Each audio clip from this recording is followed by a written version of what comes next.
আসসালামু আলাইকুম ওয়া রাহমাতুল্লাহ। প্রিয় দর্শক, আজ আমি আপনাদেরকে জানাবো হযরত আহমদ হারব রহমতুল্লাহ আলাইহি সাল্লামের সংক্ষিপ্ত জীবন কাহিনী। সবাইকে শেষ পর্যন্ত সঙ্গে থাকার জন্য অনুরোধ করছি। বিসমিল্লাহির রহমানির রহিম। হযরত আহমদ হারব রহমতুল্লাহ আলাইহি সাল্লাম সর্বকালের এক মহান সাধক।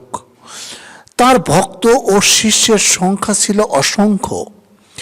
তিনি যে কত উন্নত মর্যাদার অধিকারী ছিলেন তা উপলব্ধি করা যায় অন্য এক আলোকিত পুরুষ হযরত ইয়াহইয়া ইবনে মাআজ রহমতুল্লাহ আলাইহি সাল্লামের কথায়। হযরত মাআজ রহমতুল্লাহ আলাইহি সাল্লাম তার সম্বন্ধে একবার বলেন, আমার মৃত্যুর পর মাথাটি যেন হযরত আহমদ হারব রহমতুল্লাহ আলাইহি সাল্লামের পায়ের উপর রাখা হয়। তার ধর্মনিষ্ঠ কিংবদন্তি তুল্য। একবার তার মা মুরগির মাংস রান্না করে তাকে খেতে দেন, বলেন এটি তার পোষা মুরগি, অতএব এর মধ্যে কোনরূপ সন্দেহ সংশয়ের অবকাশ নেই। কিন্তু হযরত আহমদ হারব রহমতুল্লাহ আলাইহি সাল্লাম সে মাংস স্পর্শ করলেন না, বললেন আমি নিজের চোখে দেখিনি। মুরগিটি প্রতিবেশীর ছাদের উপর গিয়ে তার শস্য দানা খেয়েছিল, কাজেই এর গোশত আমি কিছুতেই খেতে পারি না, আপনি আমাকে ক্ষমা করুন। আল্লাহর ধ্যান উপাসনায় তিনি এত বেশি মশগুল থাকতেন যে তার সময়ের বড় অভাব দেখা দিত। একবার এক বন্ধু তাকে একখানি চিঠি দেন, কিন্তু সময় অভাবে তিনি তার উত্তর দিতে পারলেন না। অনেকদিন কেটে গেল, আর চিঠির জবাব না পেয়ে বন্ধু আবার লিখলেন, কিন্তু সে চিঠিরও উত্তর দেওয়ার ফুরসত হলো না। অবশেষে তিনি তার এক শিষ্যকে বললেন, আমার বন্ধুকে লিখে দাও, সে যেন আমাকে আর চিঠি না লেখে, কেননা আল্লাহর ধ্যানে মগ্ন থাকার কারণে চিঠির উত্তর দেবার অবসর নেই। আমি তোমাকেও বলছি, আল্লাহর জিকিরকে তুমিও যেন এভাবে বিভোর হয়ে যাও। তার ধ্যানের ধরন সত্যি বিস্ময়কর।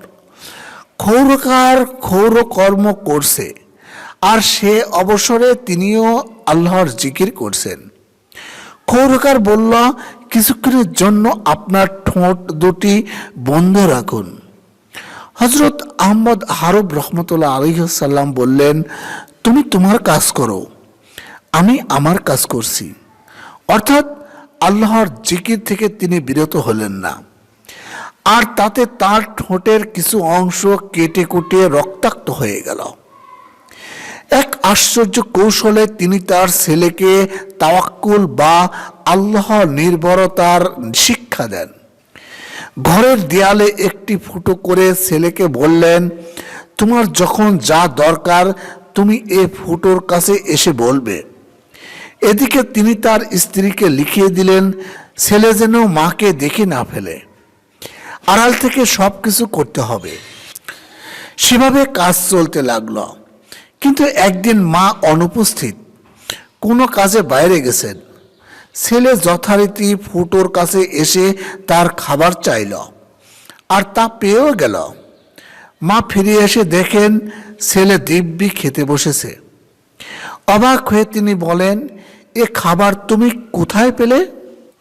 ছেলের চটপট উত্তর, রোজ যেখান থেকে পাই। তিনি হযরত আহমদ হারব রহমতুল্লাহ আলাইহি সাল্লামকে সব খুলে বললেন, আর এ ঘটনা শুনে খুশি মনে তিনি বললেন, আজ থেকে আল্লাহ নিজের হাতে তার দায়িত্বভার তুলে নিয়েছেন, তিনি তাকে খাদ্য জুগিয়েছেন, অতএব আগামীকাল থেকে তোমাকে আর কিছু দিতে হবে না। মাধ্যম ছাড়াই আল্লাহ সব কিছু করে দেবেন।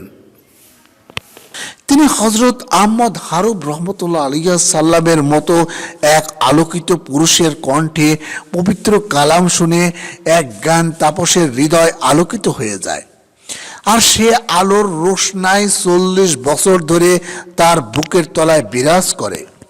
তিনি বলেন, সে কালাম আমি কোনো ক্রমেই বিস্মৃত হতে পারি না। নিশাপুর থেকে কয়েকজন নেত্রী স্থানীয় ব্যক্তি তার সঙ্গে দেখা করতে এলেন।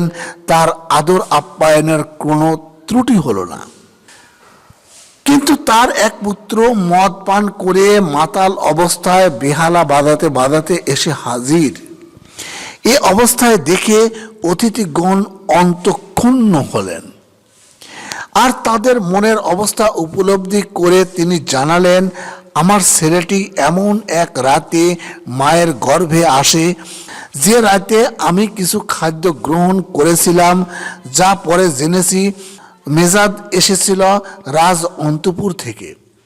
রাজবাড়ি থেকে প্রেরিত অবৈধ খাদ্যেই আমার এই কুপুত্রের জন্ম। আপনারা আমাকে ক্ষমা করুন। হযরত আহমদ হারব রহমতুল্লাহ আলাইহি সাল্লামের এক অগ্নি উপাসক প্রতিবেশী ব্যবসা উপলক্ষে দেশ বিদেশ সফর করতেন। একবার বিদেশে তার বাণিজ্য পণ্য লুট হয়। এ খবর পেয়ে তিনি হযরত আহমদ হারব রহমতুল্লাহ আলাইহি সাল্লামের শিষ্য সহ তাঁর বাড়িতে গেলেন সমবেদনা জানাতে। দেশে তখন দুর্ভিক্ষ চলছিল। প্রতিবেশী বণিক ভাবলেন, উপবাসী তাপস বুঝি অনুগামীদের নিয়ে কিছু খাদ্য প্রার্থনা করতে এসেছেন। কাজেই তিনি খুব তাড়াতাড়ি তাদের খাবারের আয়োজন করতে ব্যস্ত হয়ে পড়লেন। কিন্তু হযরত আহমদ হারব রহমতুল্লাহ আলাইহি সাল্লাম বললেন, ব্যস্ত হবার দরকার নেই। তারা খাবার খেতে আসেননি, বরং এসেছেন তার বিপদের কথা জানতে। তার নাকি মালপত্র লুট হয়েছে। প্রতিবেশী বললেন, হ্যাঁ, তবে মাল লুট হওয়া সত্ত্বেও 3টি কারণে আমি কৃতজ্ঞতা জ্ঞাপন করি। প্রথমত, অন্য লোকে আমার জিনিসপত্র লুট করেছে, কিন্তু আমি কোনো দিন কারো কিছু লুট করিনি। দ্বিতীয়ত, আমার অর্ধেক মাল রক্ষা পেয়েছে। তৃতীয়ত, আমার পার্থিব মালপত্র লুট হয়েছে বটে, কিন্তু পরকালের সব কিছুই রয়ে গেছে। বণিকের কথা শুনে আহমদ হারব রহমতুল্লাহ আলাইহি সাল্লাম খুব খুশি হলেন। তিনি তার সঙ্গীদের বললেন, তার কথাবার্তায় বন্ধুত্বের কিছু আভাস পাওয়া গেল। অতএব তিনি প্রতিবেশীকে জিজ্ঞেস করলেন, আপনি আগুনের পূজা করছেন কেন? তিনি বললেন, পরকালে আগুনের শাস্তি থেকে রেহাই পাব বলে। তাছাড়া আল্লাহ খুশি হবেন, তার জন্যই বটে। তিনি হযরত আহমদ হারব রহমতুল্লাহ আলাইহি সাল্লামকে বললেন, আপনি কি বিভ্রান্তির মধ্যে রয়েছেন তা একটু ভেবে দেখেছেন কি? আগুনের এমন কি শক্তি আছে, সামান্য একটি বালকও যদি তার উপর পানি ঢেলে দেয় তবে তার কোনো চিহ্ন পাওয়া যাবে না। এমন দুর্বল ও অক্ষম বস্তু কি আপনার জন্য আল্লাহর খুশি আনতে পারে? আপনি তো দীর্ঘ 70 বছর ধরে আগুনের উপাসনা করে আসছেন, কোনো উপকার লাভ করেছেন কি? যদি বলেন আগুন আপনার প্রতি সহানুভূতিশীল, তাহলে আসুন আমরা দুজনেই আগুনের মধ্যে হাত রেখে দেখি আপনার হাত সে পুড়িয়ে দেয় না অক্ষত রাখে। আগুন কাউকে খাতির করে না। অগ্নি উপাসক তা ভালোভাবে জানতেন। সুতরাং তিনি হযরত আহমদ হারব রহমতুল্লাহ আলাইহি সাল্লামের কথায় তার মনে ভাবান্তর সৃষ্টি হয়। তিনি বললেন, আমি আপনার কাছে 4টি বিষয় জানতে চাই। যদি তা জানতে এবং বুঝতে পারি তাহলে সাথে সাথে আগুনের উপাসনা বর্জন করে আপনাদের ধর্ম গ্রহণ করব। বিষয়গুলো হলো, 1 নম্বর, আল্লাহ মখলুক কেন সৃষ্টি করলেন? 2 নম্বর, তাদের রিজিক দিচ্ছেন কেন? 3 নম্বর, মৃত্যু দিচ্ছেন কেন? 4 নম্বর, মৃত্যুর পর আবার জীবিতই বা করবেন কেন? হযরত আহমদ হারব রহমতুল্লাহ আলাইহি সাল্লাম তার প্রতিটি প্রশ্নের উত্তর দিলেন। যেমন 1 নম্বর প্রশ্নের উত্তর দিলেন, আল্লাহ মাখলুক সৃষ্টি করেছেন তারা তাদের স্রষ্টাকে চিনবে বলে। 2 নম্বর উত্তর, রিজিক দেওয়ার কারণ হলো প্রতিপালকের দয়া মায়া ও ক্ষমতার সঙ্গে তাদের পরিচয় করিয়ে দেওয়া। 3 নম্বর প্রশ্নের উত্তর হলো মৃত্যু দেওয়ার উদ্দেশ্য হলো আল্লাহর অসীম শক্তি ও কঠোরতার লক্ষণ প্রচার করা। সর্বশেষ এবং 4 নম্বর প্রশ্নের উত্তর হলো পুনর্জীবিত করার উদ্দেশ্য আল্লাহ যে অদ্বিতীয় ন্যায় নিষ্ঠার অধিকারী তা বাস্তব দৃষ্টিকোণ থেকে প্রমাণিত করা।